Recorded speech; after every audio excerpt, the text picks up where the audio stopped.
Bismillah. Assalamualaikum warahmatullahi wabarakatuh. Alhamdulillah, selalu saja lisan kita memuji dan memuja Allah atas segala nikmat yang Allah limpahkan kepada kita, terutama nikmat Islam dan iman, di mana itu akan menjadi panduan hidup kita, dan juga dengannya kita akan meraih semua kebahagiaan di dunia dan juga di akhirat.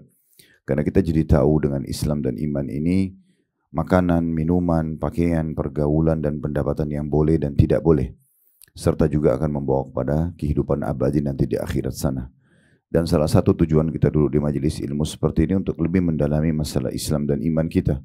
Dan Alhamdulillah atas nikmat itu, semoga Allah membuat kita bisa istiqamah. Allahumma amin. Selanjutnya kita panjatkan salam hormat kita kepada utusan Allah Nabi besar Muhammad sallallahu alaihi wa alihi wa sahbihi wasallam, sebagaimana Allah telah perintahkan kepada kita untuk mengucapkan salam hormat tersebut.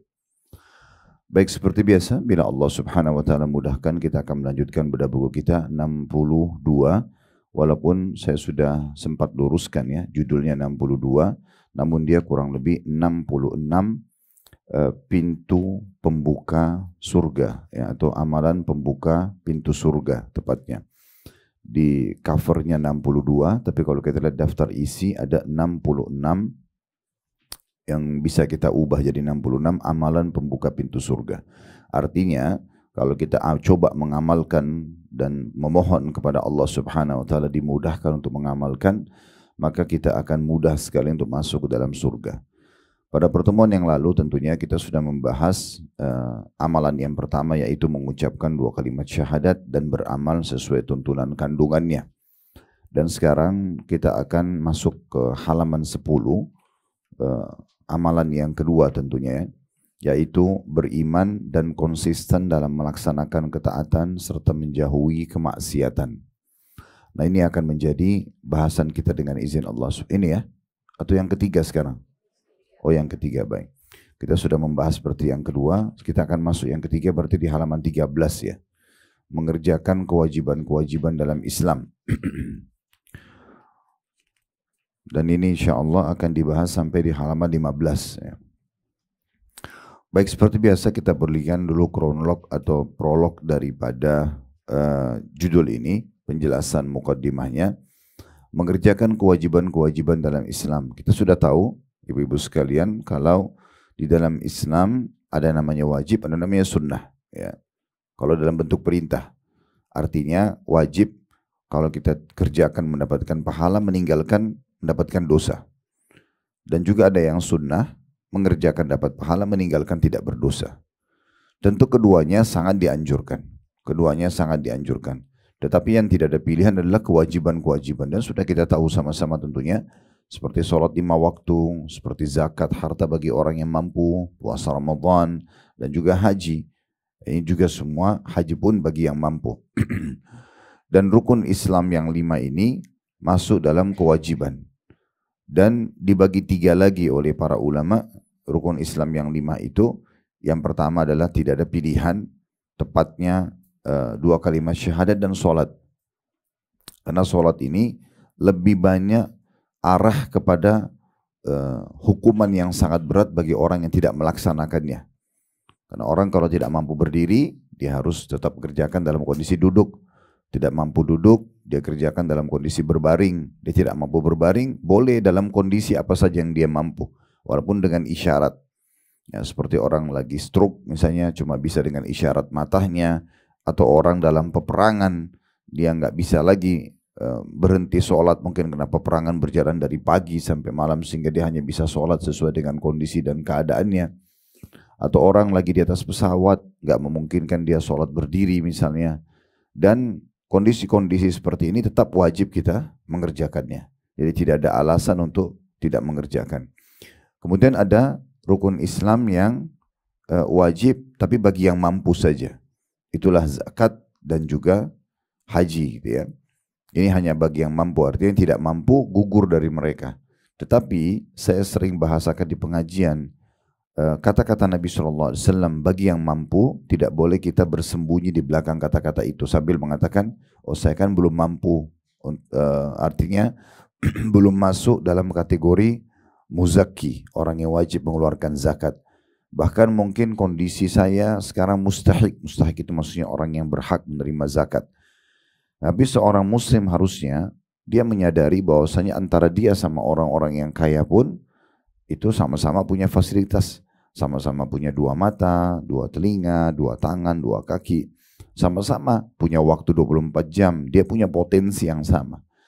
Orang yang cerdas dia jadikan ini sebagai tanda kutip tantangan dalam hidupnya.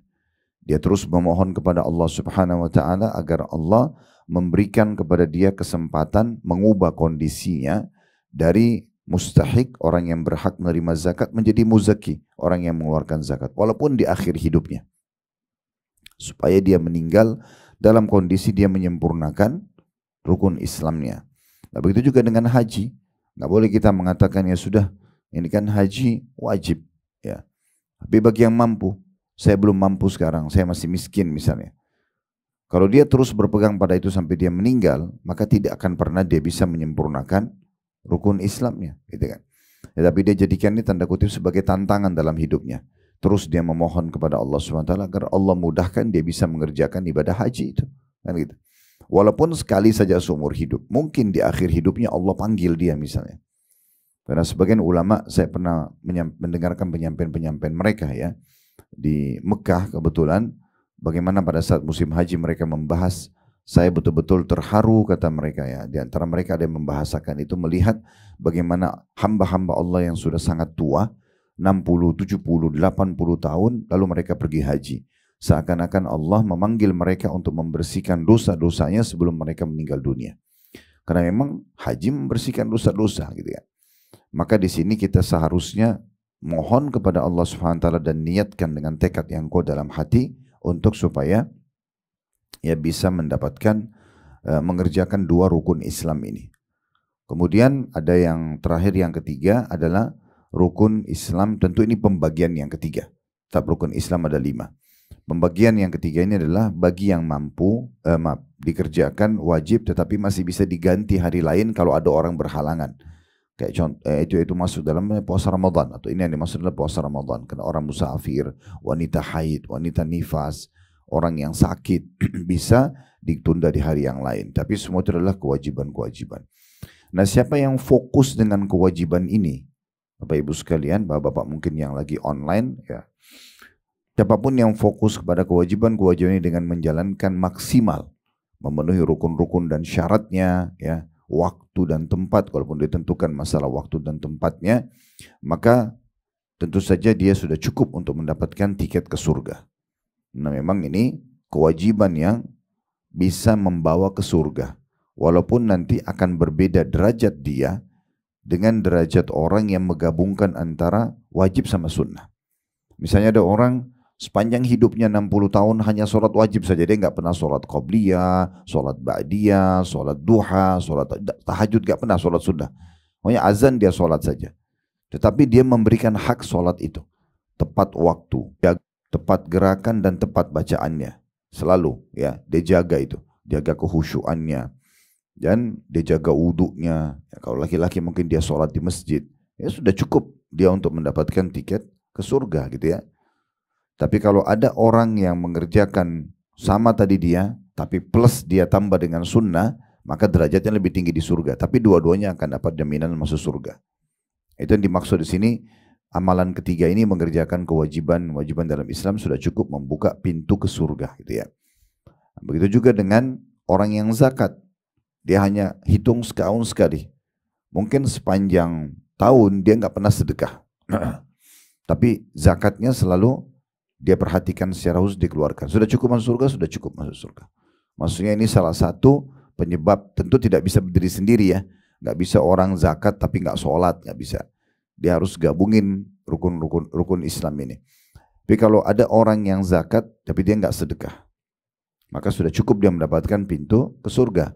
Tetapi kalau ada orang yang zakat setahun sekali, plus dia tambah sedekah tiap hari dia keluarkan, maka berarti ini akan lebih banyak meninggikan derajatnya di surga.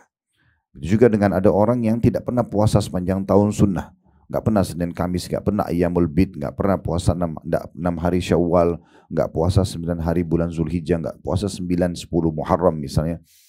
Tapi dia Ramadan nggak pernah ketinggalan, ya. maka ini juga sama, mendapatkan pintu ke surga. Dan perlu digarisbawahi ya, termasuk orang yang perhatian terhadap puasa Ramadan tidak menunda pembayaran utangnya. Nah, ini hati-hati. Karena banyak orang kena pikir, saya kan masih punya waktu sampai Sya'ban tahun depan. Ditunda-tunda padahal dia tidak punya uzur. Akhirnya nanti pas sudah di akhir Sya'ban mau dekat Ramadan, baru dia sibuk untuk mengejar. Padahal sebenarnya sepanjang tahun dia punya waktu. Harusnya punya perhatian khusus masalah ini. Nah kalau orang puasa Ramadan saja, tidak puasa sunnah, asal dia perhatian khusus di situ, dia kerjakan sesuai dengan syarat rukunnya, sudah dapat juga pintu menuju ke surga. Tapi akan beda antara dia sama orang yang lengkapkan dengan puasa-puasa sunnah. Derajatnya di surga beda. Lebih tinggi orang yang ikuti dengan sunnah. Begitu juga dengan haji. Kalau orang haji sekali seumur hidup, gak pernah haji lagi sebelumnya, sebelum dan sesudahnya, dan tidak pernah haji, tidak pernah umroh juga, maka sudah cukup. Walaupun cuma sekali seumur. Tapi kalau beda derajatnya dengan orang yang bolak-balik pergi haji, bolak-balik pergi umroh, dia memang mencintai Baitullah, maka beda derajatnya di surga. Nah seperti itulah. Jadi kita bicara sekarang standarisasinya masuk dalam surga itu mengerjakan ibadah-ibadah yang wajib saja. Ya. Nah cuma memang butuh perhatian khusus masalah-masalah kewajiban ini. Ya. Jangan sampai juga, ini poin kedua dalam penjelasan masalah judul kita, jangan sampai ada di antara kita yang memperindah ibadah sunnahnya, wajibnya terbengkalai. Contoh misalnya, dia tahajud ya. Misalnya jam 2 dia bangun, jam 3 dia bangun. Tapi dia tidur kebablasan subuhnya lewat. Ini seperti orang yang dapat ikan teri tapi ikan pausnya lewat. Gitu ya. Karena yang wajib pasti lebih besar pahalanya. Ibu dan bapak sholat 1000 rakaat pun sholat tahajud tetap 2 rakaat subuh lebih afdal. Mengalahkan 1000 rakaat sunnah itu. Gitu kan. Kita puasa Ramadan sebulan penuh tetap lebih afdal daripada kita 10 tahun puasa sunnah. Walaupun cuma sekali puasa Ramadan. Kita sekali haji tetap lebih afdal daripada umrah, gitu kan. Kita sekali zakat tetap lebih afdal dari sedekah. Karena semua itu adalah kewajiban. Nah perlu difahami ini. Jadi kalaupun kita mau melengkapkan kewajiban kita dengan amal sunnah ini hanya penyempurna. Tetap yang wajib harus di skala prioritaskan. Ya. Banyak orang contoh, saya masuk di masjid berapa kali saya lihat di masjid kita. Semoga saja Allah berikan hidayah. Sudah iqamah sholat wajib, dia masih sholat sunnah. Padahal ini wajib, ini sunnah. Hukum fatwa ulama adalah kalau sudah iqamah sholat, kembali kepada hadis Nabi SAW, tidak ada lagi sholat sunnah dengan iqamah sholat wajib. Gak boleh lagi. Udah, dia batalin sholat sunnahnya, dia ikut sholat wajibnya. Jadi kadang-kadang masbuk 1 rakaat sholat wajib, tapi sholat sunnah dikerjakan. Ini kan agak unik ya, karena ketidakfahaman sebenarnya. Nah, begitu juga dengan masalah sedekah. Dia sibuk sedekah tapi dia tidak pernah hitung zakat malnya. Mungkin dia suka beri makanan orang, bagi pakaian sepanjang tahun, tapi nggak pernah hitung zakat dia. Mungkin dia sudah orang yang muzaki, wajib menghitung zakatnya. Dan kita tahu ancaman sangat berat bagi orang yang melalaikan zakatnya, gitu kan? Karena zakat-zakat ini akan menjadi ular yang botak, ya, terkelupas kulitnya di hari kiamat, melilit tubuh orang yang tidak mengeluarkan zakat. Itu saking kerasnya bisanya. Kemudian mematuk-matuk kepalanya sambil mengatakan, akulah hartamu yang kamu simpan selama ini, gitu ya. Dan cukup banyak ancaman yang sangat keras berhubungan dengan masalah melalaikan zakat ini. Ya, sama juga orang sering umrah bolak-balik, tapi haji 1 kali pun tidak pernah. Nah, ini agak unik. Kenapa dia nggak pergi haji? Apalagi kadang-kadang alasannya tidak masuk akal. Oh karena Mekah rame banget, terus mau nunggu kosong kapan? Gak mungkin. Ya, gitu. Mau nunggu kosong buat kita, gak bakal terjadi. Makin dekat hari kiamat makin ramai. Tapi kalau kita niat baik, kita tulus karena Allah Subhanahu wa taala, Allah akan mudahkan tawaf sepadat apapun, sa'i juga begitu dan seterusnya, ya. Semua orang jemaah haji memang ke Mina, ke Arafah, ke Muzdalifah dan merasakan suka dukanya. Yang paling ikhlas dia akan dapatkan pahalanya, kan begitu. Nah, ini juga berhubungan dengan masalah judul kita, ya. Kemudian juga ada yang saya tadi minta pada panitia untuk di-share ke jamaah, ya. Hadits-hadits yang akan kita singgung, nanti akan kita bahas itu, ya. Tapi sebelumnya saya akan bacakan dulu, itu nanti akan masuk ke dalam syarah penjelasan kita. Sekarang saya akan bacakan dulu apa yang ditulis oleh penulis seperti biasa, baru kita masuk ke penjelasan lebih lanjut, ya. Kata penulis di halaman 13 dari 66 pintu, amalan pembuka pintu surga. adalah mengerjakan kewajiban-kewajiban dalam Islam. Beranjak daripada hadis Talha bin Ubaidillah radhiyallahu anhu, ini salah satu sahabat yang dijamin masuk surga. Ia menuturkan, seseorang yang berasal dari penduduk Najd. Najd ini wilayah utaranya Jazirah Arab. Dengan rambutnya yang telah beruban, datang kepada Nabi SAW dengan nada suaranya yang tinggi, lantang dan terdengar. Hanya saja tidak ada yang faham apa yang diucapkannya hingga ia mendekat kepada Nabi SAW. Orang ini bertanya mengenai Islam. Maka Rasulullah SAW menjawab, khamsu salawatin fil yaumi wa laylah. Faqala hal alayya ghairuha? Qala la, illa an tatawwa'ah. Qala Rasulullah sallallahu alaihi wasallam wa siyamu Ramadan. Qala hal alayya ghairu? Qala la, illa an tatawwa'. Qala wa dzakara lahu Rasulullah sallallahu alaihi wasallam az-zakah. Qala hal alayya ghairuha? Qala la, illa an tatawwa'. Qala fa'adbara ar-rajulu wa huwa yaqulu wallahi la azidu ala hadha wa la anqus. Qala Rasulullah sallallahu alaihi wasallam aflaha in sadaq. Aflaha in sadaq. Waktu orang ini bertanya tentang Islam, Nabi SAW menjawab, Islam itu adalah engkau mengerjakan sholat 5 waktu ya, dalam sehari semalam. Karena orang ini sudah mengucapkan, sudah muslim, sudah mengucapkan syahadat dia. Bukan orang yang baru mau masuk Islam. Sehingga Nabi SAW langsung dalam riwayat ini menjelaskan tentang masalah sholat 5 waktu. Orang itu bertanya lagi, adakah kewajiban lain yang harus aku lakukan selain itu? Beliau mengatakan, maksudnya ada sholat selain 5 waktu yang wajib? Kata Nabi SAW, tidak ada, kecuali engkau mengerjakan sholat sunnah. Lalu beliau SAW melanjutkan, Islam juga adalah engkau berpuasa Ramadan. Ia bertanya lagi, adakah kewajiban lain yang harus aku kerjakan selain itu dari puasa-puasa yang wajib hukumnya selain Ramadan? Kata Nabi SAW, tidak ada, kecuali engkau melakukan puasa sunnah. Talha, sahabat yang meriwayatkan hadis ini kepada kita radhiyallahu anhu, melanjutkan mengatakan, kemudian beliau SAW menyebutkan perihal zakat pada orang tersebut. Orang itu lantas bertanya, adakah kewajiban lain yang harus kutunaikan selainnya? Beliau menjawab, tidak ada, kecuali engkau menunaikan zakat sunnah, maksudnya sedekah. Talha lalu melanjutkan radhiyallahu anhu, kemudian orang itu berbalik sambil berkata, demi Allah aku tidak akan menambahkan atau mengurangi hal-hal yang wajib itu. Lalu ia, kata Nabi SAW, jika perkataannya jujur, maka ia beruntung. Dalam riwayat lain Nabi SAW berkata, ia masuk surga jika yang dikatakannya itu adalah benar. Tentu ada footnote di situ di bawah ya, menjelaskan riwayat Bukhari dan Muslim. Imam Bukhari Muslim juga meriwayatkan dari Abu Hurairah radhiyallahu anhu dengan redaksi senada. Mereka juga meriwayatkan hadits ini dari jalur Abu Ayyub Al-Ansari radhiyallahu anhu dengan redaksi senada. Tapi di dalamnya ada tambahan redaksi, engkau menyambung tali silaturahim. Engkau menyambung tali silaturahim. Dari riwayat ini kita ambil korek dulu mutiara ilmunya ya. Yang pertama, Bapak Ibu sekalian, pentingnya seseorang bertanya tentang ilmu agama. Gak boleh kita tinggal diam. Ibu dan bapak belum paham, gak mau nanya, malu mau nanya misalnya. Gak boleh, kewajiban. Karena menuntut ilmu seperti ini belajar, hukumnya wajib bagi semua laki-laki dan perempuan. Selama tidak paham, nanya, belajar. Di masa sekarang sudah bisa baca, mendengar ya. Handphone kita sudah jadi perpustakaan berjalan. Itu bukan alasan nanti hari kiamat mengatakan, ya Allah saya belum tahu. Apalagi yang sifatnya wajib-wajib. Hanya berputar di masalah-masalah hal yang wajib gitu ya. Maka itu harus kita tahu tentunya. Karena laki-laki ini datang dan bertanya kepada Nabi SAW.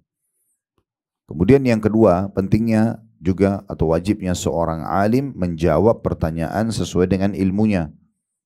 Dia punya ilmunya, dia jawab. Dia nggak punya ilmunya, jangan dia jawab gitu ya. Nah, karena menjawab ini hukumnya wajib kalau dia ketahui, dan tidak boleh dia sembunyikan ilmu itu. Tidak boleh dia pilih-pilih orang. Enggaklah saya menjawab untuk orang ini karena ini orang kaya, ini orang miskin, saya nggak usah jawab. Ini nggak boleh. Semua orang bertanya, wajib dia memberitahukan ya. Kemudian yang ketiga pelajaran adalah pentingnya seorang muslim fokus kepada hal-hal yang diwajibkan. Tadi sudah kita singgung di awal pembukaan kita. Selain syahadat, maka sholat 5 waktu, puasa Ramadan, zakat harta bagi yang mampu, dan haji bagi yang mampu. Selanjutnya yang kelima ya. Yang keempat. Baik, pentingnya menjaga ibadah-ibadah sunnah. Karena kata Nabi SAW waktu orang ini mengatakan, Apakah ada lagi selain itu? Kata Nabi SAW, tidak ada kecuali engkau mengerjakan sunnah.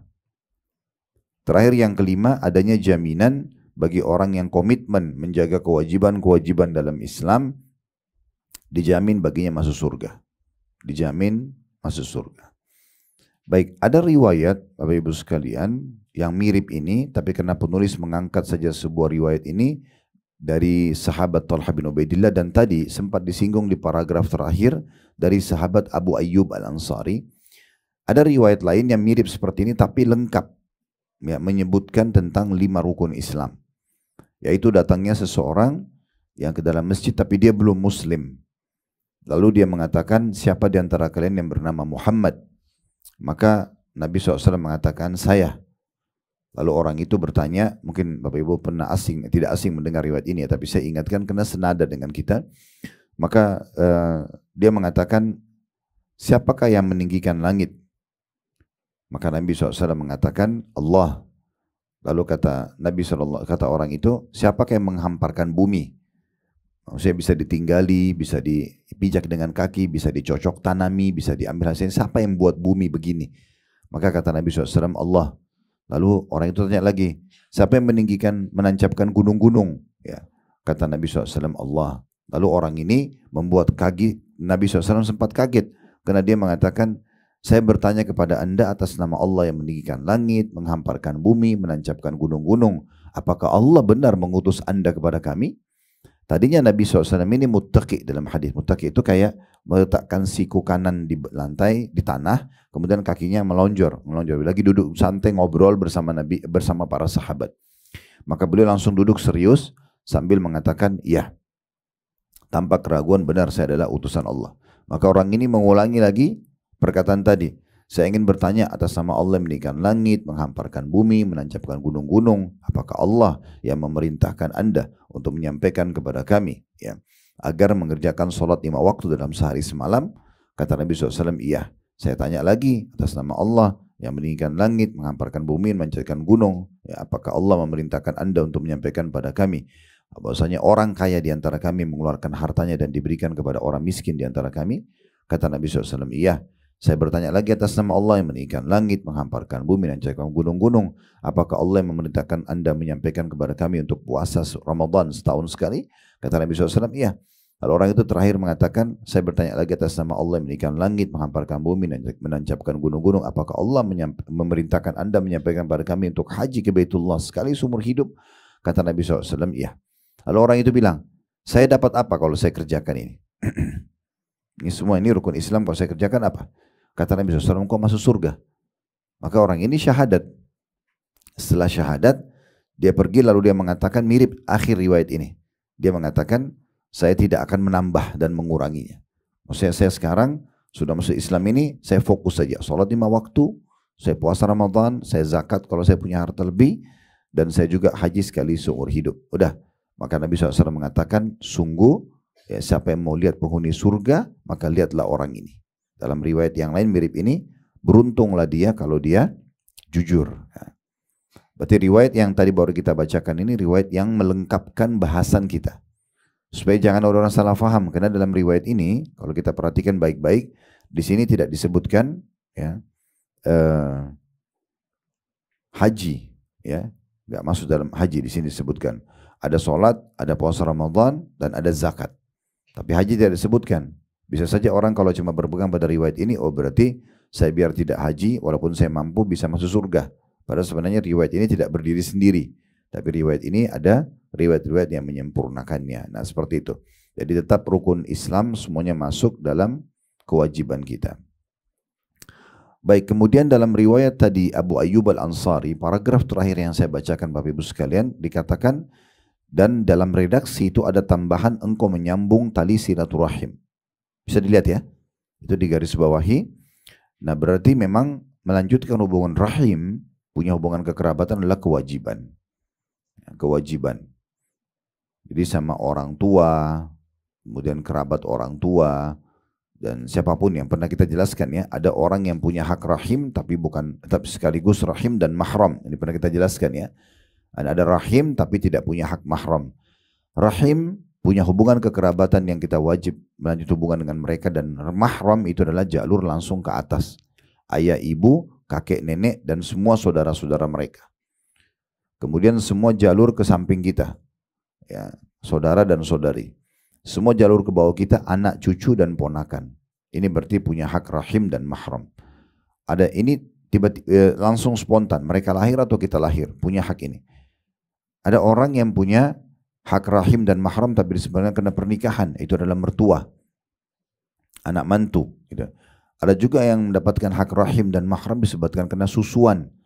Saya sudah pernah ingatkan kali, kalau ada yang punya ASI, jangan sembarangan memberikan kepada atau mendonorkan tanpa memberikan data lengkap Anda.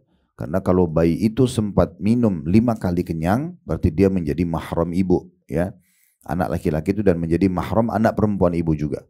Jadi tidak boleh nanti kalau mereka besar tidak boleh menikah karena ini saudara susuan namanya. Saya sudah pernah jelaskan di masa Nabi SAW pernah terjadi ada orang yang saudara susuan kemudian menikah, pas sudah selesai akad nikah, untung belum terjadi interaksi biologis, ada satu nenek datang mengatakan, ya Rasulullah, ini 2 orang yang Anda nikahkan, saya pernah susuin dua-duanya. Maka Nabi batalkan pernikahan mereka. Seraya beliau bersabda, bagaimana bisa kalian lanjutkan pernikahan sementara sudah ada yang memberikan kesaksian adalah kalian saudara susuan.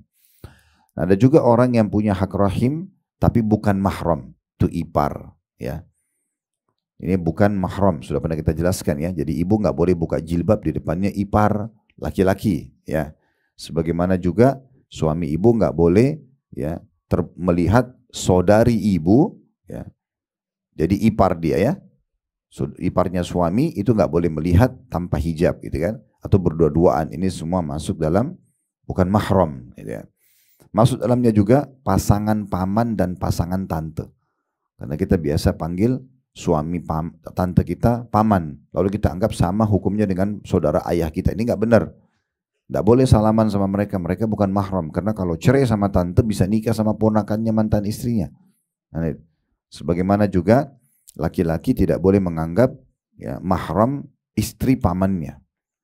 Ya, istri pamannya juga termasuk bukan mahramnya. Nah, itu contohnya. Ini rahim. Ini tentu ada bahasan sendiri tapi ini masuk dalam kewajiban kita.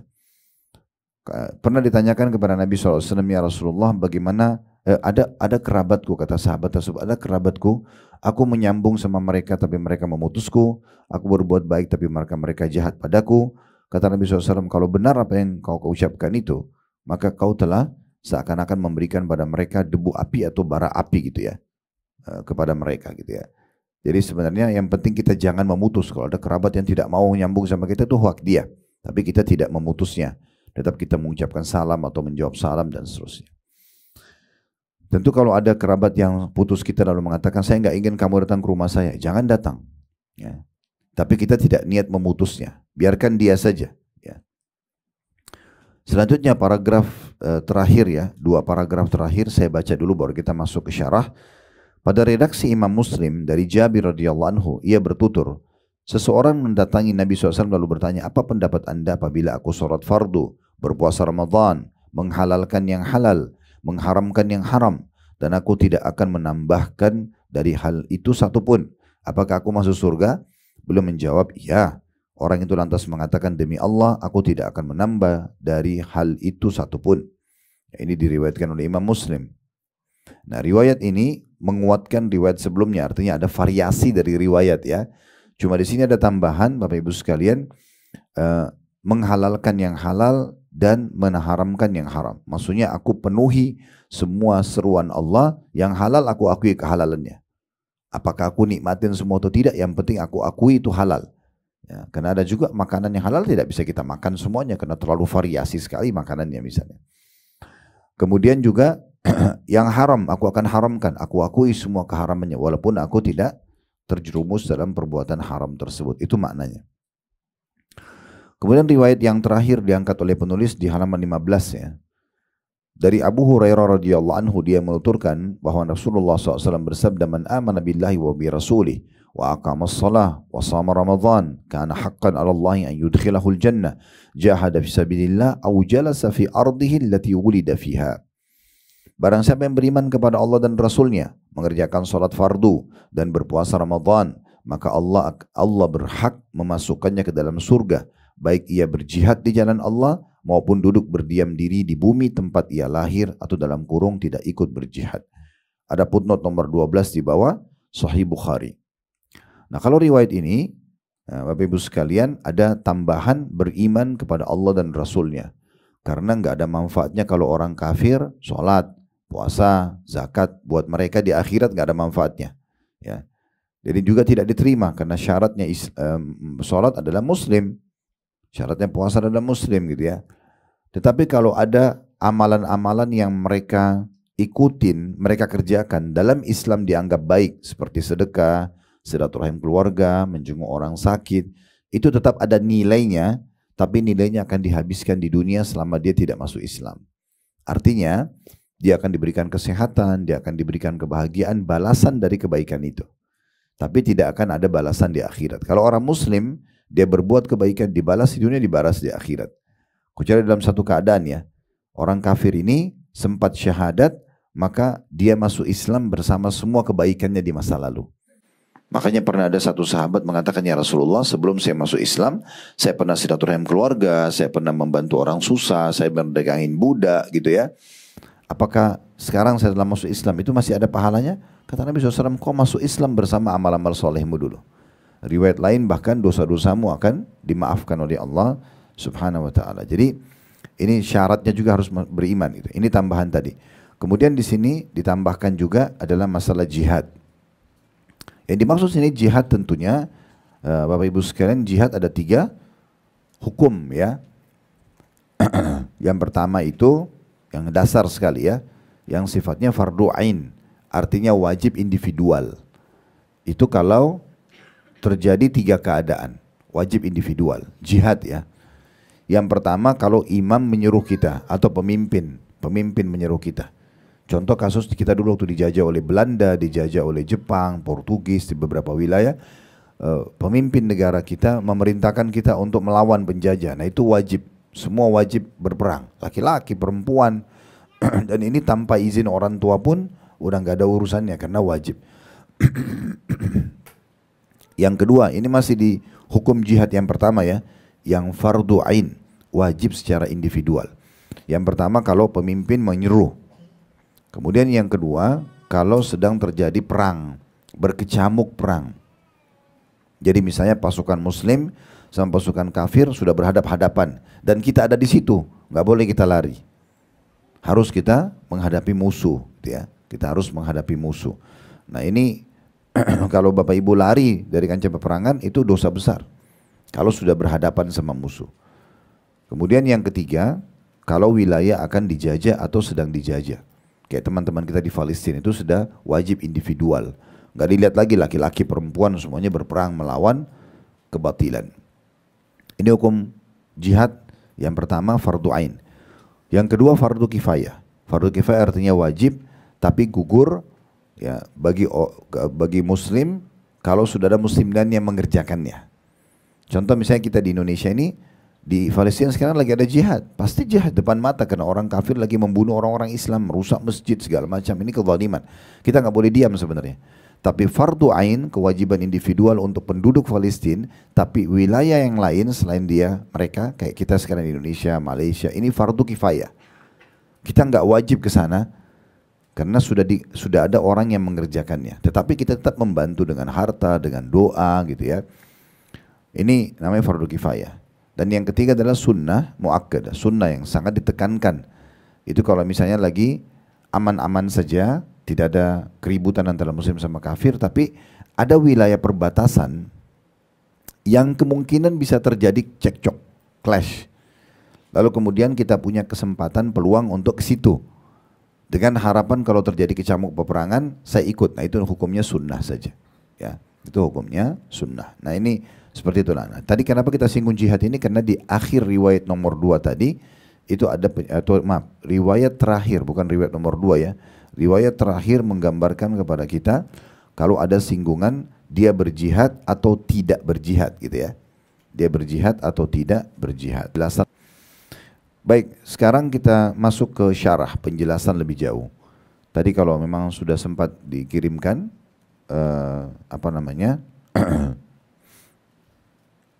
filenya ya, Di situ ada hadis ya, berhubungan dengan masalah haramnya berbuat kezaliman. Ya. Bisa dibuka nggak? Bisa ya. Memang saya ambil dari Rumaisah itu ya. Karena sebenarnya hadis ini cukup banyak di mana-mana ada. Tapi saya melihat, saya ketik hadis tentang pengharaman kezaliman, saya lihat ini sudah lengkap. Ya, ini aja saya ambil gitu ya. Jadi hadis ini cukup panjang sebenarnya dan menjadi saksi bahasan kita potongan terakhir hadis. Tapi saya akan bacakan semua hadisnya dulu. Hadis ini sebenarnya hadis Arba'in Nawawi. Kalau pernah Bapak Ibu belajar 40 hadis Arba'in Nawawi ya. 40 hadis Imam Nawawi. Itu salah satu buku beliau yang sangat populer, buku saku kecil, dan biasanya orang kalau awal-awal mau belajar hafal hadis, hafal ini 40 hadis ini ya. Salah satunya di hadis nomor 24 ini. Ya. Bunyinya begini, dari Abi Dzar radhiyallahu anhu bahwasanya Nabi sallallahu alaihi wasallam bersabda, "Fima yarwihi ar-rabbih," yang dia meriwayatkan dari Tuhannya Azza wa Jal, Allah Subhanahu wa taala. Annahu qala, bahwasanya Allah berfirman, "Ya ibadi inni haramtu dzulma ala nafsi wa ja'altu bainakum muharraman fala tadzalamu." Wahai hamba-hambaku, aku haramkan kezaliman terhadap diriku, nah aku jadikan juga haram di antara kalian, maka janganlah kalian saling menzalimi. Ya ibadi kullukum dhalun illa man hadaitu fastahduni ahdikum. Wahai hamba-hambaku, kalian semua sesat, ya, kecuali orang yang aku berikan hidayah, maka mintalah petunjuk kepadaku, aku akan berikan kepada kalian petunjuk. Ya ibadi kullukum ja'in illa man at'amtu fastat'imuni at'imkum atau ut'imkum. Wahai hamba-hambaku, kalian semua dalam kondisi lapar kecuali aku berikan makan, maka mintalah makan kepadaku, aku akan berikan. Ya ibadi kullukum arin illa man kasautu fastaksuni uksikum atau aksukum, ya. Aksukum, ya, artinya wahai hamba-hambaku, kalian semuanya maaf dalam kondisi tidak berbusana, lalu kemudian mintalah kepada mintalah kepadaku, maka aku akan berikan kepada kalian pakaian. Ya ibadi innakum tukhti'una bil-laili wan-nahar wa ana aghfirudz dzunuba jami'a fastaghfiruni aghfir lakum. Wahai hamba-hambaku, kalian terus melakukan kesalahan di pagi dan siang, di siang dan malam hari. Maka mohon dan aku mengampuni dosa-dosa semuanya. Maka beristighfarlah kepadaku, aku akan ampuni dosa-dosa kalian. Ya ibadi innakum lan tablughu dharri fatadurruni wa lan tablughu naf'i fatanfa'uni. Wahai hamba-hambaku, kalian tidak bisa membahayakanku, ya. Tidak akan mampu kalian membahayakanku, dan kalian juga tidak akan mampu memberikan aku manfaat. Ya ibadi law anna awwalakum wa akhirakum wa insakum wa jinnakum kanu ala atqa qalbi rajulin wahidin minkum ma zada dzalika fi mulki syai'a. Wahai hamba-hambaku, kalau seandainya yang pertama aku ciptakan dari jin dan manusia, dan akhir sekali nanti sebelum hari kiamat manusia dan jin yang terakhir semuanya pun, ya, berada dalam satu kondisi yang sama, maksudnya semuanya hatinya paling bertakwa. Anggaplah kita semua ini miliaran jin, miliaran manusia, sama dengan hatinya Nabi Muhammad SAW, paling bertakwa sama Allah, maka itu tidak akan menambah kerajaanku sedikit pun. Ya ibadi law anna awwalakum wa akhirakum wa insakum wa jinnakum kanu ala afjari qalbi rajulin wahid ma naqasa dzalika min mulki syai'a.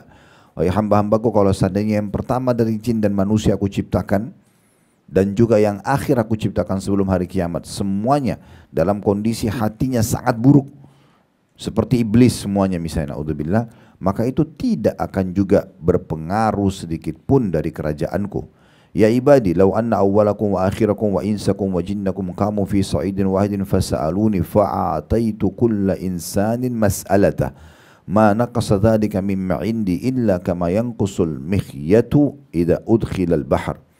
Wahai hamba-hambaku, kalau seandainya jin dan manusia semuanya dari yang pertama aku ciptakan sampai yang terakhir nanti menjelang hari kiamat, ya, ini ratusan miliar mungkin jumlahnya, bahkan lebih dari itu Allah ciptakan, karena sekarang saja populasi manusia sudah 7,5 miliar yang masih hidup, sudah meninggal Allahu alam dari zaman Nabi Adam, nanti lahir kita juga tidak tahu. Itu dari manusia. Dari jin lebih banyak lagi, karena jin lebih dulu diciptakan dari manusia. Waktu Nabi Adam diciptakan manusia pertama, iblis sudah ada, jin sudah banyak populasinya di muka bumi. Makanya Allah ciptakan Nabi Adam untuk menjadi pemimpin di muka bumi. Jadi semuanya itu pun berkumpul, semua yang jin semua dari awal yang diciptakan sampai akhir nanti akan datang sebelum hari kiamat, semuanya berada di satu lembah, semuanya minta urusannya, minta hajatnya kepada Allah, dan aku berikan semuanya masalahnya, itu tidak akan mengurangi sedikit pun dari kekayaan yang aku miliki, kecuali hanya seperti ya, jarum yang dimasukkan ke dalam lautan lalu diangkat. Artinya kekayaan Allah sangat banyak. Kita minta apapun tidak akan mengurangi dari kekayaan Allah Subhanahu wa taala. Nah, ini sekarang saksi bahasan kita. Hadis panjang lebar ini tidak akan saya bahas ya. Karena kalau kita bahas ini panjang sekali. Tapi saya ingin sampai ke poin ini. Allah mengatakan, innama hiya a'malukum uhsiha lakum thumma uwaffiyakum iyyaha. Faman wajada khairan falyahmadillah wa man wajada ghaira dzalika fala yalumanna illa nafsah. Ya, ini potongan akhir hadis ya. Di mana Allah SWT mengatakan, wahai hamba-hambaku, sungguhnya inilah amal perbuatan kalian. Yang aku perintahkan, yang aku wajibkan, sholat, puasa, zakat dan segala macam itu ya. Aku catat semuanya untuk kalian, kemudian kami akan membalasnya. Atau makna lainnya adalah, aku perintahkan kalian kerjakan, aku juga kembalikan kok manfaatnya buat kalian. Tidak ada manfaatnya buat aku. Ya. Allah nggak butuh dengan sholat kita, Allah nggak butuh dengan puasa kita, Allah nggak butuh dengan sedekah kita. Kenapa selama ini orang kalau sholat banyak yang seperti hanya store kewajiban saja. Buru-buru sujud, ruku, yang penting udah sholat. Karena dia pikir Allah butuh. Ini persepsi yang salah.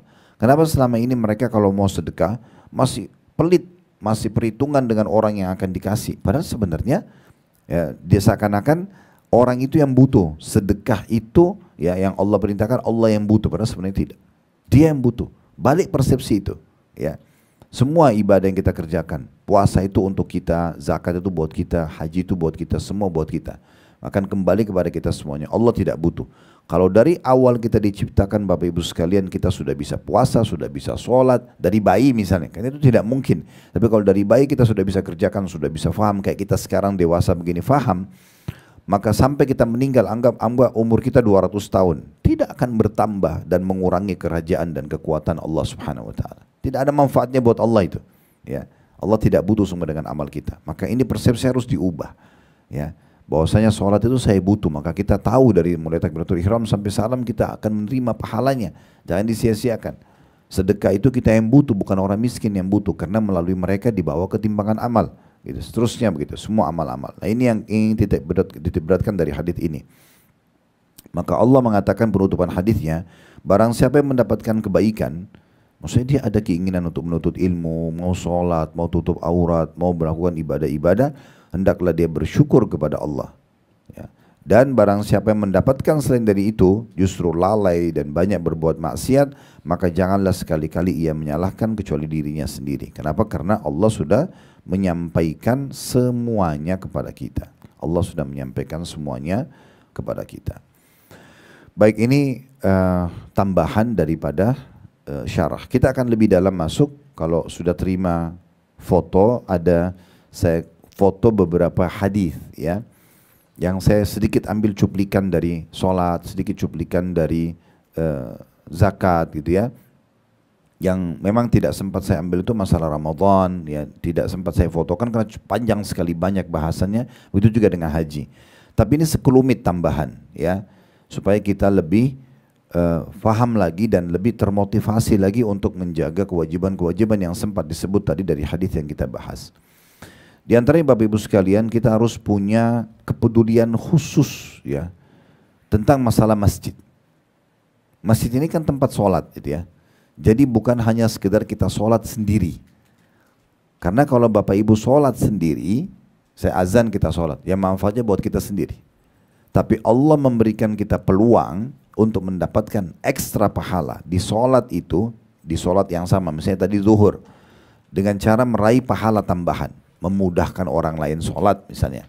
Ada orang yang kebetulan ke rumah, misalnya ibu-ibu datang tamu, lalu waktu sholat masuk kita siapin sejadah, mukena, ajak dia sholat. Kita akan raih pahala dia juga selain kita dapat pahala sholat. Suami, ibu-ibu motivasi agar mengisi waktunya, menghabiskan di masjid. Sholat 5 waktu yang hanya berapa menit, maka itu juga ibu bisa dapat pahala suami gitu kan. Dan juga sama dengan kita kalau membangun masjid. Nah ini yang saya ingin titik beratkan sebenarnya sih lebih kepada masjidnya ya. Karena masjid ini pasti dipakai sholat umumnya. Tujuannya itu gitu ya. Kalau kita masih bangun bangunan rumah anak yatim misalnya, untuk anak yatim bisa dipakai sholat bisa tidak itu ya. Bisa juga satu waktu mungkin anak yatimnya berkurang, tapi kalau masjid ini umumnya dipakai sholat gitu ya. Walaupun tadi tempat anak yatim juga bagus untuk kita wakafin, tapi kalau masjid ini luar biasa. Selama ada kesempatan tanah bisa diwakafin, bangun masjid ya.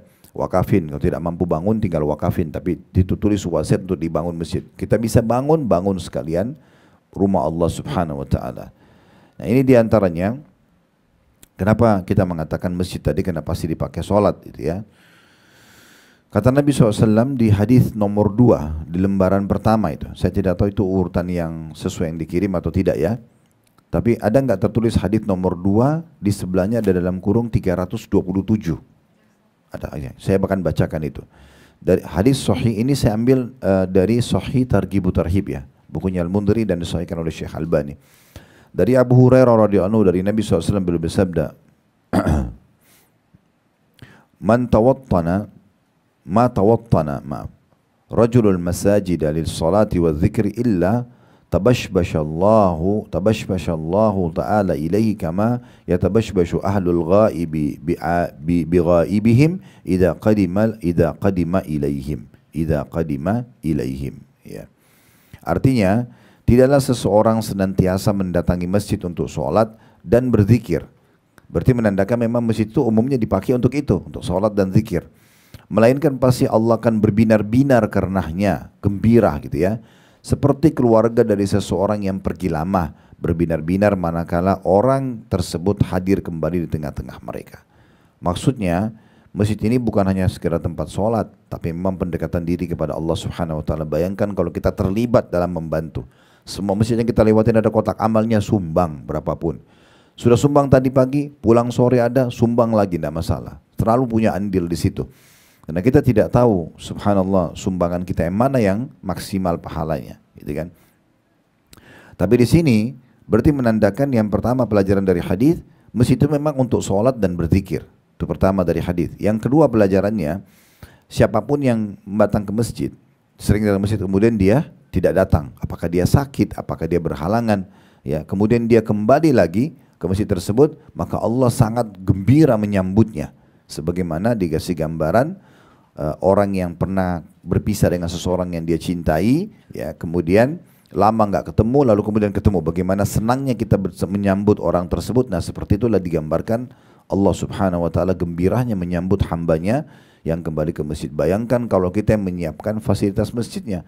Kita mungkin sudah meninggal, tapi orang masih pakai sholat. Semua keutamaan sholatnya, zikirnya, doanya, dan juga kegembiraan Allah Subhanahu wa taala dalam menyambut wali-walinya datang sholat di situ, itu akan terus kita dapatkan pahalanya. Dalam riwayat yang lain Ibnu Khuzaimah masih di bawahnya disebutkan hadisnya, "Ma min rajulin kana tawattana al-masajid fashagalahu amrun aw illatun thumma 'ada ila ma kan illa yatabashbashu Allahu ilaihi kama yatabashbashu ahlul ghaibi bi ghaibihim idza qadim." Tidak ada seseorang yang biasa mendatangi masjid lalu dia disibukkan oleh suatu perkara atau suatu penyakit, kemudian dia kembali seperti semula, mulai aktif di masjid lagi. Melainkan pasti Allah akan berbinar-binar karenanya seperti keluarga dari seseorang yang pergi lama, berbinar-binar ketika orang itu hadir kembali di tengah-tengah mereka. Saya sengaja memilih hadis ini karena hadis ini mungkin jarang orang baca, ya, jarang didengar, supaya kita tahu, oh ternyata keutamaan masjid itu besar banget ya, termasuk sholat di sana. Dan kita kalau pernah sholat di masjid dalam satu waktu kita ada halangan, kita kembali lagi, berarti itu kita sedang disambut oleh Allah SWT dengan sangat luar biasa. Hadis di bawahnya nomor 3 masih dalam bab itu ya, karena saya tidak foto hadis nomor 1-nya. Hadis nomor 1 ini tentang 7 golongan yang Allah naungi, tidak ada naungan kecuali naungan Allah. Saya tidak bahas itu, kita langsung di sini. Hadis ini dengan sanad hasan di ghairihi menjadi hasan karena dikuatkan dengan riwayat-riwayat lain. Dari hadis Abdullah bin Amr radhiyallahu anhuma, Abdullah bin Amr dua-duanya sahabat, kita bilang radhiyallahu anhuma, dari Rasulullah SAW beliau bersabda, "Sittu majalis al-mu'minu dhaminun 'ala Allah ta'ala ma kana fi syai'in minha fi masjidi jama'atin wa 'inda maridin aw fi janazatin aw fi baiti aw 'inda imamin muqsit." Ya. Yu'azziruhu wa yuwaqqiru au fi mashhadi jihad. Ada 6 majlis di mana seorang mukmin diberi jaminan oleh Allah SWT selama dia berada pada salah satu darinya. Maksudnya dijamin rezekinya, dijamin keselamatannya, dijamin balasan besar, pahala didapat, derajat tinggi di surga, hajat-hajatnya dipenuhi, asal kita berada di salah satu dari 6 majelis ini. Jadi katakan Nabi SAW, dijamin oleh Allah SWT, selama dia berada di salah satunya. Yang pertama di masjid, sholat berjamaah. Pokoknya hadir di masjid aja, sholat berjamaah, sholat azan, sholat. Bukan lagi. Ibu-ibu mungkin di rumah, ya. Suaminya dimotivasi, anak laki-laki dimotivasi. Sesekali juga ibu nggak apa-apa ke masjid. Karena kata Nabi SAW, la tamna'u ima Allahi masajidullah, jangan kalian menahan hamba-hamba Allah wanita menuju ke masjid itu ya. Kemudian itu yang pertama. Yang kedua, ya, di sisi orang sakit, siapapun sakit jenguk.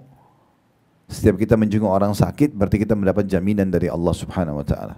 Dalam riwayat lain, siapapun yang menjenguk orang sakit, maka dia seperti sedang berada di taman-taman surga memetik buahnya sampai dia kembali. Dalam riwayat lain, siapapun menjenguk orang sakit di pagi hari, maka Allah akan datangkan 70.000 malaikat yang mendoakan dia sampai sore. Dan kalau dia jenguk orang di sore hari, maka atau di malam hari, maka Allah akan datangkan 70.000 malaikat mendoakan dia sampai pagi. Ya. Kemudian yang ketiga adalah bersama jenazah. Baik itu pada saat awal meninggal, kita ikut sholatin ataupun dikuburkan. Yang keempat, atau di rumahnya. Nah ini juga penting ini. Ini waktu pas pandemi kami bahas. Jadi Bapak Ibu kalau tidak ada hajat, jangan keluar rumah. Nggak usah sengaja cari program di luar rumah. Gitu ya. Karena tinggal di rumah itu ibadah. Dalam sebuah riwayat dijelaskan kenapa di dalam rumah itu termasuk bagian daripada ibadah. Karena kalau di rumah kita selamat dari membahayakan orang, dan orang pun selamat dari bahaya kita. Kan gitu. Jadi kita nggak lihat yang haram, jadi nggak gosipin orang, jadi nggak fitnah, jadi nggak ini dan itu, dan kita juga tidak kena bahayanya orang lain.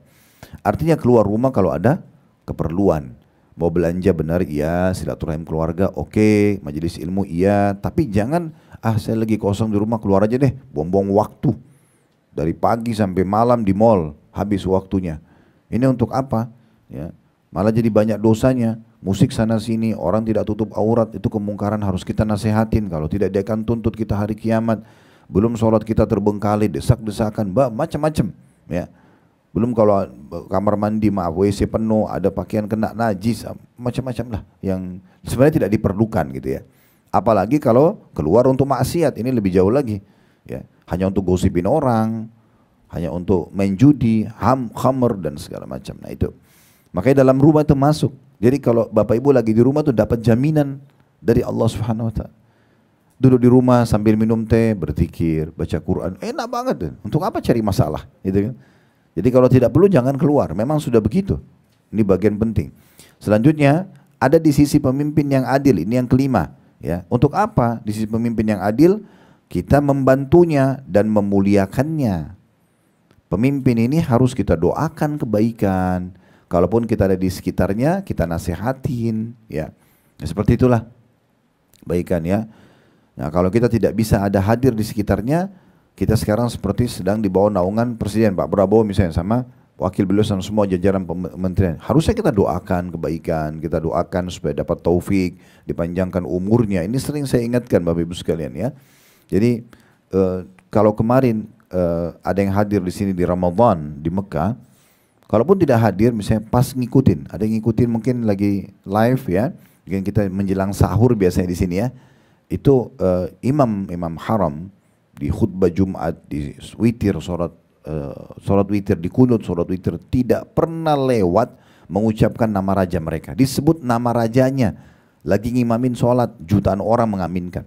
Supaya Raja Salman itu dipanjangkan umurnya, supaya diberikan taufiknya sama Allah, supaya diberikan menteri-menteri yang bisa mendukungnya, supaya disebutkan juga putra mahkota akan mengganti, semoga Allah kasih hidayah. Terlepas daripada mereka punya kekurangan atau kesalahan, tapi mendoakan kebaikan ini bagian daripada ibadah, gitu ya. Ini kemarin sesi juga saya singgung di Rabu yang lalu di Blok M tentang masalah ini, supaya udah berhenti nih caci maki pemimpin, salah-salahin orang, yang dilihat cuma kesalahannya. Doakan kebaikan, karena kalau doa ini diterima dan pemimpin dapat taufiknya, kita ikut serta dalam pahala sama mereka. Jadi itu penting. Itu disebutkan. Kemudian juga disebutkan oleh mereka tidak luput itu agar bermanfaat bagi negara, Islam dan muslimin. Jadi selalu begitu. Ini sayang banget ini kalau tidak.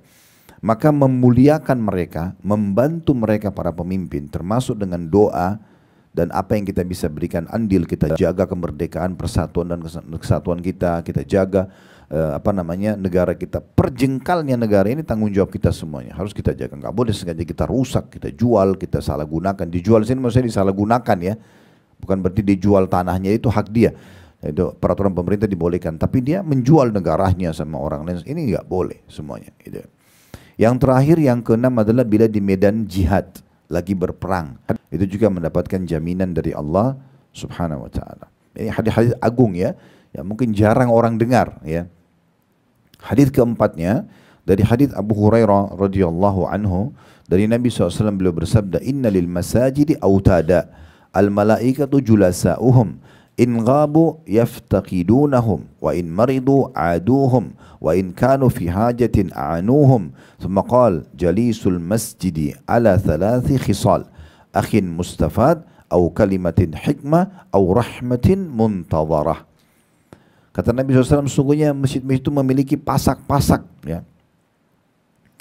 Jadi di situ digambarkan pasak masjid itu, Bapak Ibu sekalian, bukan pondasi dari betonnya ya, tapi ada pasak-pasaknya. Siapa pasak-pasaknya itu?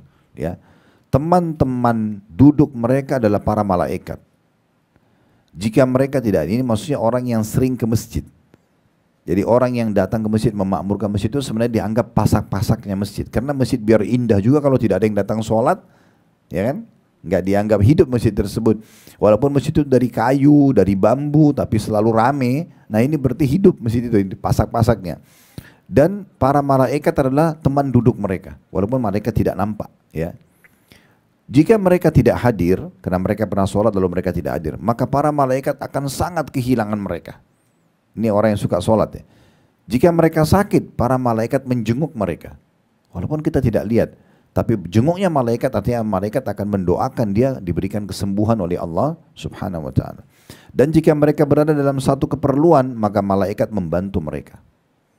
Ya, jadi kita tidak tahu, tapi malaikat itu membisikkan jalan keluar, solusi. Sebagaimana pernah saya jelaskan, dari mana kita tahu malaikat itu ada? Dari bisikan positif. Kita dengarin azan ada bisikan sholat. Kita bangun tengah malam, tahajudlah, ada orang miskin, bantulah. Itu semua dari malaikat. Ya, sama kalau kita lagi ada masalah, kalau kita sering jaga sholat kita, terutama kalau bagi laki-laki ini ke masjid, karena ini hidupkan masjid ya, ibu-ibu juga sesekali, maka kita kalau ada masalah, ada hajat, bisikan itu ada dari malaikat membantu kita. Ini hadis ya, yang hasan. Dalam riwayat yang di bawahnya, ya, saya langsung baca di bawahnya ya, yang dalam bahasa Arab, innalil masajidi autadahum autaduha lahum julasa'u minal malaika fa in ghabu sa'alu anhum wa in kanu marda aduhum wa in kanu fi hajatin anuhum. Sesungguhnya masjid-masjid itu memiliki pasak-pasak, mereka lah pasak-pasaknya ya. Mereka memiliki rekan-rekan dari kalangan malaikat. Jika mereka tidak hadir, para malaikat bertanya-tanya tentang mereka. Dan jika mereka sakit, para malaikat menjenguk mereka. Jika mereka membutuhkan sesuatu, maka para malaikat membantu mereka. Ini manfaatnya orang menjaga sholat. Nah bayangkan kalau kita juga punya andil di masjid itu. Kan itu. Berarti kita yang membuat ini semua orang-orang terfasilitasi. Apa yang mereka dapat, kita dapat. Saya pernah bahasakan contoh supaya masih diingat lagi ya. Saya review, kalau misalnya saya sholat nih, masjid azan, saya ke masjid sholat sendiri. Oke, dapat pahala, tergantung dari kadar keikhlasan dan bagaimana saya memenuhi syarat-syarat sholat tersebut. Tapi saya bisa dapat pahala ekstra dengan cara saya ajak teman-teman saya, tetangga, yuk sholat yuk, sholat yuk. Mereka pergilah, atau pegawai, anggaplah 10 orang pergi sholat. Mereka dapat pahala, saya juga dapat pahala, plus pahala mereka. Kan gitu. Kemudian imam dapat pahala makmum, muadzin dapat pahala semua orang karena dia yang azan. Tapi ada orang yang dapat pahala semuanya, imam, makmum, semuanya, muazzinnya, dan itu setiap saat itu adalah yang bangun masjidnya. Nyumbang ya. Makanya jangan pernah lepaskan, apalagi di masa sekarang kita mudah sekali nyumbang masjid. Ya, karena biar beda kota, beda negara, kita bisa online, banyak iklan di mana-mana di Facebook segala macam, kita bisa nyumbang. Usahakan di setiap masjid yang pernah Bapak Ibu lewatin ada andilnya. Dimanapun lagi, ke satu kota mana, desa mana, kasih. Cari mana masjid, sumbang. Terutama kalau mau buat bangunan ya.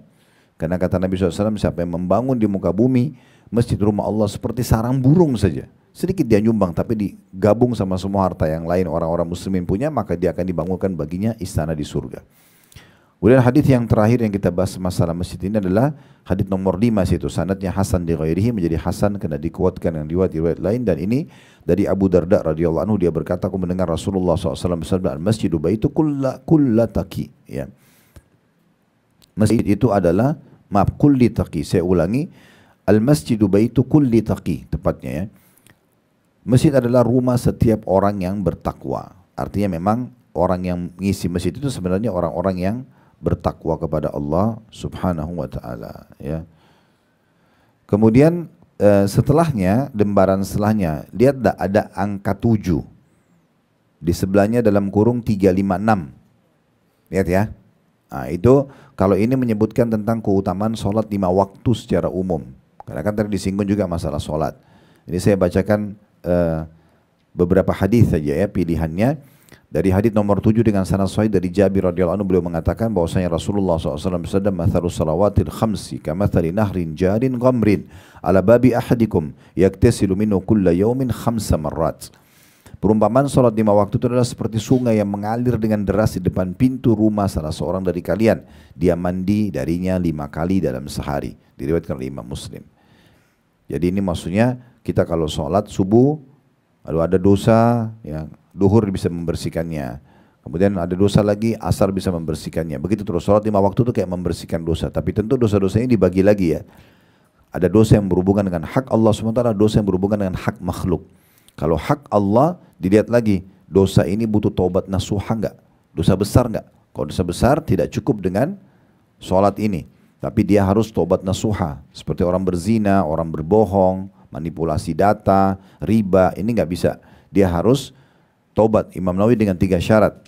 Tinggalkan dosa itu seketika, menyesali dan janji sama Allah tidak mengulanginya, baru bisa. Nah yang kita sebutkan ini keutamaan dosa-dosa kecil, dibersihkan dengan sholat 5 waktu, bukan dosa besar. Kalau berhubungan dengan makhluk, seperti dia pernah merusak citra, ghibah, gunjing ya, atau fitnah, atau dia pernah memukul fisik, atau dia pernah mengambil barang, ini nggak bisa, nggak digugurkan dengan ini. Karena dia harus mengembalikan, bertobat sama Allah, dia minta maaf sama pemilik barang dan dia kembalikan, atau minta maaf sebagai pemilik nama baik, citra yang sudah dirusak, maka kemudian dia minta keridhoannya, baru dia bisa membersihkannya. Dalam riwayat yang dibawanya nomor 8 dengan sanad hasan sahih dari Abdullah bin Mas'ud radhiyallahu anhu tentang keutamaan salat 5 waktu, kata Nabi SAW, tahtarikun fa idza shallaitumus subha gasalatha, thumma tahtarikun fa idza shallaitumudz dhuhra gasalatha, thumma tahtarikun fa idza shallaitumul asra gasalatha, thumma tahtarikun fa idza shallaitumul maghriba gasalatha, thumma tahtarikun fa idza shallaitumul isya gasalatha, thumma tanamun fala yuktab alaikum hatta tastayqidu. Kata Nabi SAW, kalian terbakar. Maksudnya dengan dosa-dosa kalian. Dengan dosa bisa dibakar di kuburan atau di neraka. Dan apabila kalian sholat subuh, maka ia akan mencucinya. Kemudian kalian terbakar. Apabila kalian sholat duhur, maka ia akan mencucinya. Kemudian kalian terbakar. Dan apabila kalian sholat asar, maka ia akan mencucinya. Kemudian kalian terbakar. Dan apabila kalian sholat maghrib, maka ia mencucinya. Kemudian kalian terbakar dan apabila kalian sholat isya maka ia mencucinya. Kemudian kalian tidur dalam keadaan dalam kondisi itu, maka tidak dituliskan dosa atas kalian sampai kalian bangun lagi. Maksudnya sudah dibersihkan dosa-dosanya gitu ya. Dalam riwayat yang dibawanya lagi, ini saya bacakan mungkin berhubungan dengan keutamaan sholat, mungkin tidak semua bisa kita baca ya, tapi ini sebagiannya dari hadis Anas bin Malik radhiyallahu anhu dengan sanad hasan li ghairihi, bahwasanya Rasulullah SAW bersabda, inna lillahi malakan yunadi inda kulli salat ya bani adam kumu ila niranikum allati awqadtumuha fa'adfi'uha.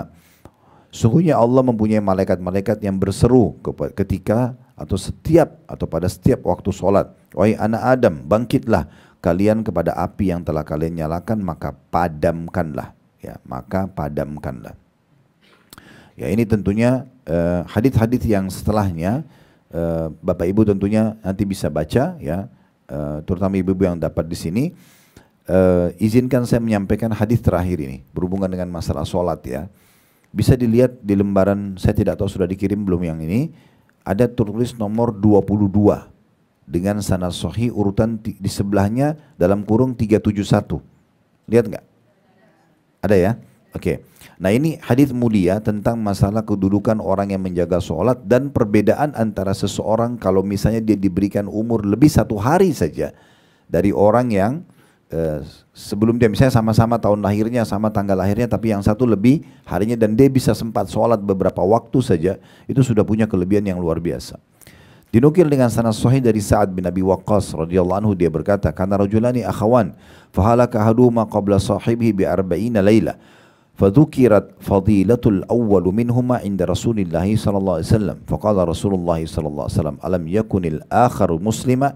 Qalu bala wa kana la ba'sa bihi, faqala Rasulullah sallallahu alaihi wasallam, wa ma yudrikum ma balagat bihi salatu, innama mathalus salati kamathali nahrin azbin ghamrin bibabi ahadikum yaktahimu fihi kulla yawmin 5 marrat, fama tarawna dhalika yubki min daranihi fa innakum la tadruna ma balagat bihi salatu.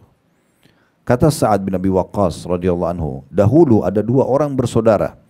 Salah seorang dari kedua bersaudara ini meninggal 40 malam ya mendahului yang lain. Jadi perbedaannya 40 hari. Lalu keutamaan orang yang pertama disebut-sebut di hadapan Rasulullah SAW. Maksudnya yang mati duluan ini dipuji-puji di depan Nabi SAW. Yang satunya itu 40 hari kemudian baru meninggal.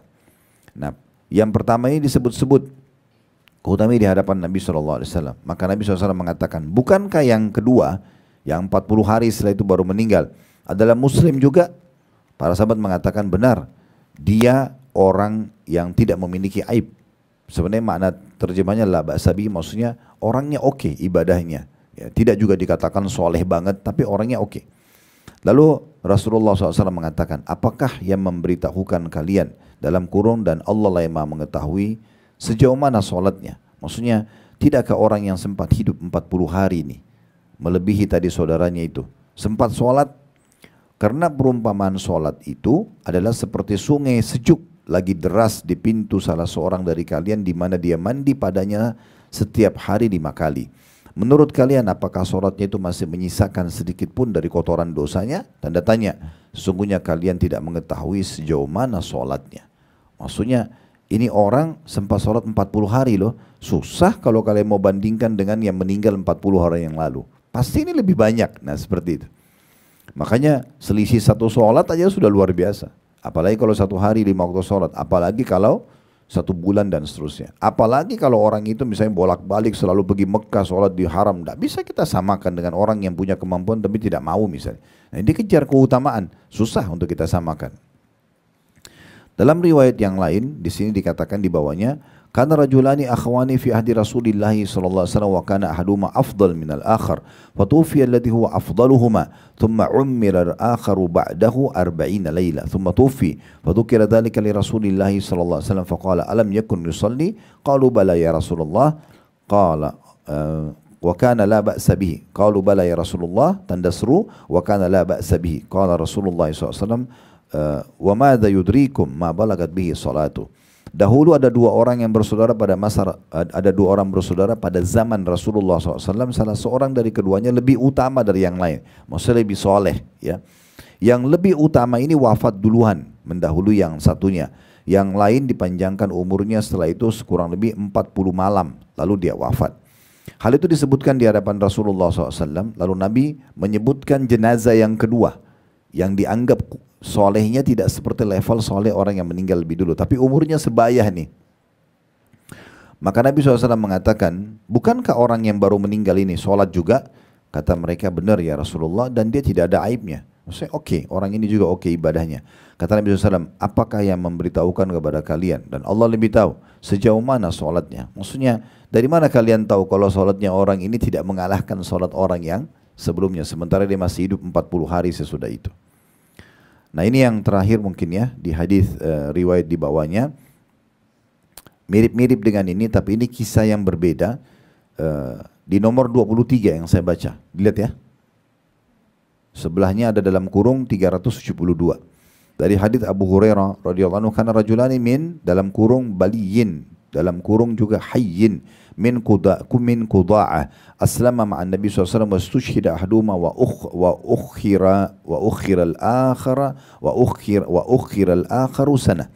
Qala Talhah bin Ubaidillah fa uritul jannah fa ra'aitu fiha al-mu'akhkharu minhuma udkhila al-jannata qabla asy-syahid fa'ajibtu lidzalika fa asbahtu fa dzakartu dzalika li Rasulillah sallallahu alaihi wasallam aw dzukira li Rasulillah sallallahu alaihi wasallam. فقال رسول الله صلى الله عليه وسلم أليس قد صام بعده رمضان وصلى 6,000 ركعة وكذا ركعة صلاة سنة. Dahulu ada dua orang dari Bali, sebuah suku namanya Baliin, dari suku Kuda'ah, cabang dari suku Kuda'ah. Keduanya masuk Islam dengan petunjuk Rasulullah SAW.